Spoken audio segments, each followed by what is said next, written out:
I mean, I think if you want to talk about the Maritime, look at what we've done just from the beginning of the year. So we did a state of emergency because of the ships and the boats coming from Haiti and elsewhere. And as you know, that is not really a core state function. That's a federal function with the Coast Guard. We can interdict, but we have to give to Coast Guard have the Coast Guard give back. But nevertheless, you had boats coming, and they were coming in, and the federal government even dropped like a couple hundred in the Keys, I think in early January. And so we said, wait a minute, this is not working with us. We can't have people dumped. So we did a state of emergency. We surged our maritime resources.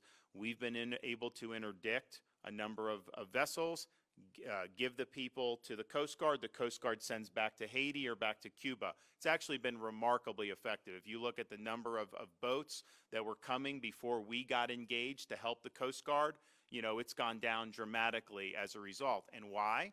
Because these people now know if they're getting in the boat and they're coming, they're going to be interdicted and they're going to end up being sent back. So why would you want to get in some makeshift boat, traverse the Florida Straits, knowing you're not ultimately going to get there? So it's done a huge, huge benefit to be able to do that. So we have totally adequate resources to be able to help with our maritime interdictions, and we're still under the state of emergency for that because we've put some serious weight behind it. Now these things can be seasonal, so maybe they'll try to pick up.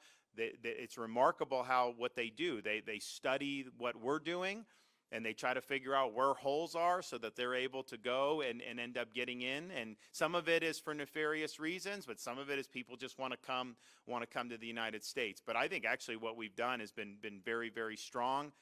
It's not our responsibility as a state to patrol the coastline from illegal aliens. That's a federal responsibility. But where we can come in and fill gaps and help, and I think the Coast Guard does a good job. I just think that they're undermanned. So we're filling gaps in there and have been doing that, and we're going to continue to do that because I think it's important that that we do. So we're all in on all of this.